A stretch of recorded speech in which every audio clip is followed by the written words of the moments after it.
What's going on, ladies and gentlemen? Welcome back to the Fringe. I need to talk a little bit about Mark Carney. I know we haven't done it enough yet, but we need to talk a little bit about his taxes and why this is important.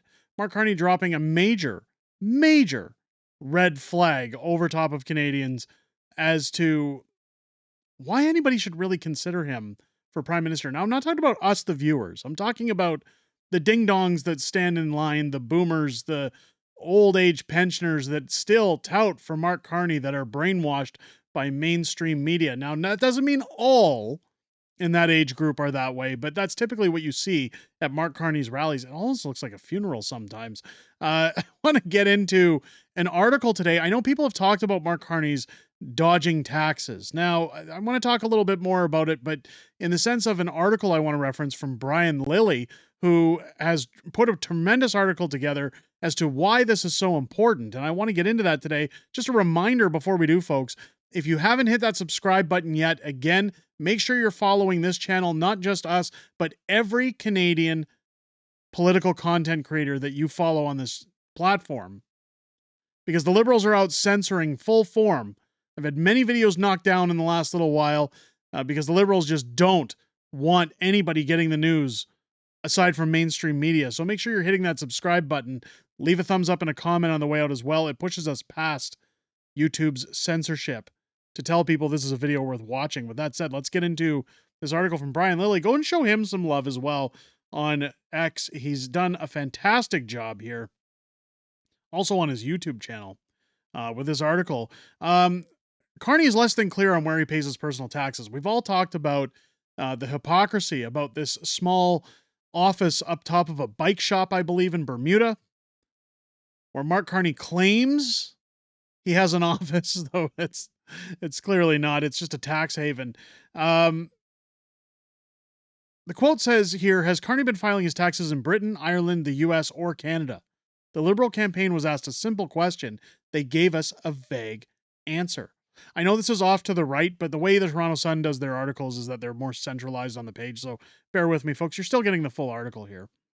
It's a simple question. Where does Mark Carney pay his personal income taxes? He's a man with 3 passports, business interests in the United States, offshore accounts in Bermuda, so asking where he files his taxes is a valid question that should come with a simple answer. Despite repeated attempts to get a clear answer from Carney's campaign, there is little clarity on where the man who claims to be all in for Canada pays his personal income tax. Now, again, I've got a huge issue with Mark Carney coming out saying elbows up, having all this propaganda saying buy Canadian, don't buy American, but the guy moves his main corporation to the United States all while saying that. Am I the only one who finds that a little hypocritical? It says this week, both the Conservative and NDP rightly accused Mark Carney of being a tax dodger based on his actions while working for Brookfield Asset Management. We've all heard stories about how Mark Carney backed the move to shift Brookfield's head office from Toronto to New York City. While they said it was about getting better access to stock market listings, yeah, right, it also has tax implications for the company that will see them pay less tax in Canada and more in the United States. Carney backed that move. That is undeniable. We've also seen the stories first reported by CBC and followed up by CTV about Carney setting up 2 investment funds worth US $25 billion in Bermuda. Now, there's a catch to this one. Carney wasn't just vaguely overseeing these funds. He is one of 2 founders, meaning he gets paid from the investment funds as long as they continue operating. So even though he says to the media, look inside yourselves, I've distanced myself from Brookfield, I'm no longer a part of that, he's getting paid. If you recall the interview that I put forward with Mark Carney not too long ago, where he said policy pushes investment. It pushes for these gains for companies like Brookfield, where they had invested over $1 billion in green energy and net zero. Mark Carney doesn't want to be prime minister to fix Canada. He doesn't want to unite Canada or be Canada strong. He wants Canada to be strong with his bank account. He wants to hand out contracts to his buddies. He wants to increase the profits of corporations like Brookfield. How anybody can vote for this guy shocks me. Like, you gotta be a special kind of stupid at this point. So it says here, where is everything set up in Bermuda? Or why were they set up in Bermuda? Bermuda is a tax haven with no corporate or capital gains taxes. He was effectively avoiding paying the higher taxes that would have been required had he have set the funds up in Toronto. So while the funds were managed from Toronto, they were registered in Bermuda, meaning they escaped Canadian taxes. And keep in mind, with the kind of money that Brookfield pulls in, this is most likely in the billions. Mark Carney's company has been called the biggest, Canada's biggest tax dodger, Conservative leader Pierre Poilievre said on Tuesday. While you're double-checking your tax return to avoid a penalty, Carney and his global elite liberal friends dodge theirs. I know for a fact, anytime I filed my corporate taxes, I'm instantly audited. And my accountants have to go through all the records. They got to make sure everything's right. They got to get back to the government. We got to have delays on things. We're told to shut up and wait while Mark Carney just, lives on his throne of money. Carney was also asked about his reputation as a corporate tax dodger and didn't have a great answer on Tuesday. It says here, what's important is that we have an effective tax system that every company follows the rules of those taxes to not just the letter, but the spirit of those regulations, Carney said. So, rules for thee, not for me. Right? My company can avoid taxes, but the rest of you guys should just shut up and pay, because that's what's financing my little sham here that I've got going on to be prime minister. According to the NDP, Carney helped Brookfield dodge $5 to $3 billion in taxes over the past several years. Again, in the billions, guys. This is crazy. A lot of that leads to a valid question. If Mark Carney was willing to dodge taxes for the company he worked for, was he paying his personal fair share, as the Liberals like to say here in Canada? My guess is no, because otherwise he'd just simply say, yes, I have. Do you guys remember when the Americans were all over Donald Trump about his tax returns? And Donald Trump had to submit those tax returns? He had no problem submitting them because they were all done to the letter. Well, Mark Carney won't even answer where he files his taxes. How is this not an issue while people are screaming, Pierre needs to get his security clearance? Why can't we know where our supposed future prime minister files his taxes? Between 2013 and midway through 2020, Carney lived outside of the country in the United Kingdom. It was reported that he came back to Canada in August of 2020, but this is a family with connections and sometimes passports in Britain, Ireland, and obviously New York's financial circuit.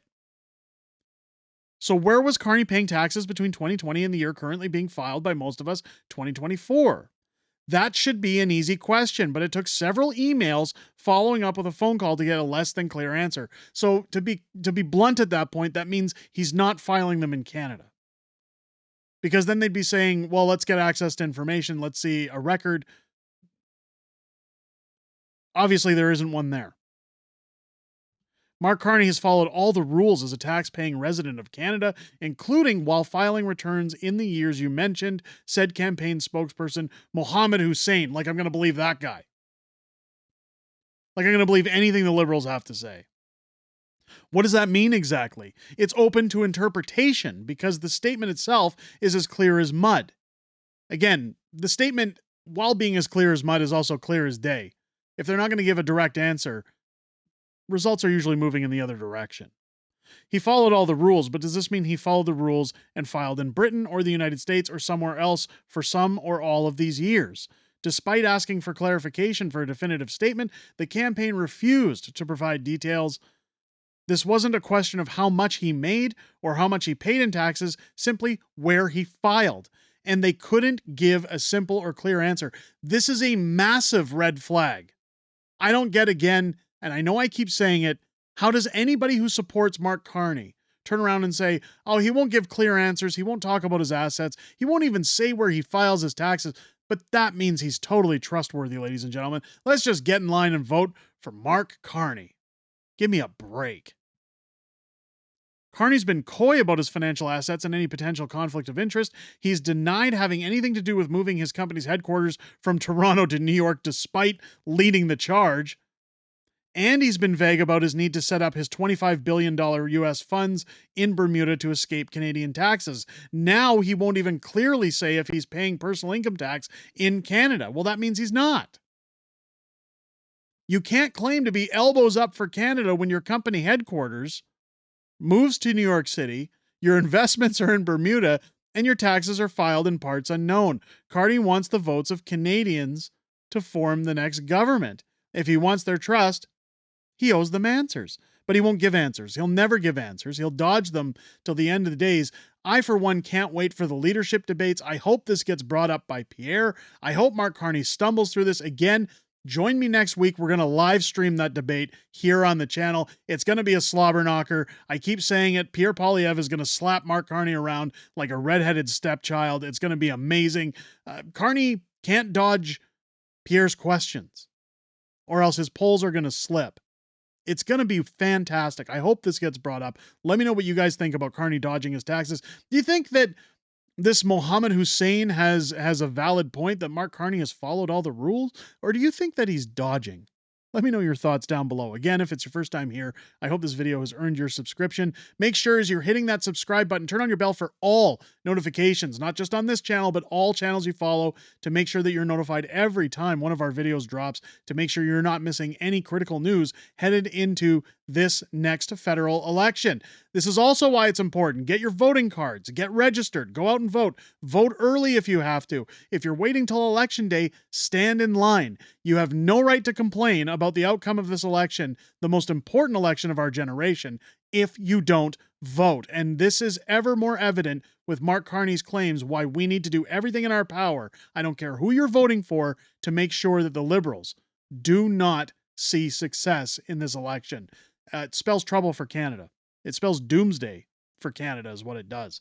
As you're hitting your bell for notifications, join me live here on the channel tonight and each and every Friday night for Friday Night Fringe, our live streaming show, where we go over everything that happened this week in politics, everything we know that's coming up in the week ahead, as well as back and forth within the greatest YouTube community on the platform. I look forward to hearing what you guys have to say, but I look forward most to hearing what you have to say this Friday, tonight, starting at 6 p.m. Pacific, 8 p.m. Central, here on the channel. With that said, ladies and gentlemen, I hope you enjoyed this video. I hope you have a great rest of your day. I'll catch you on the next one.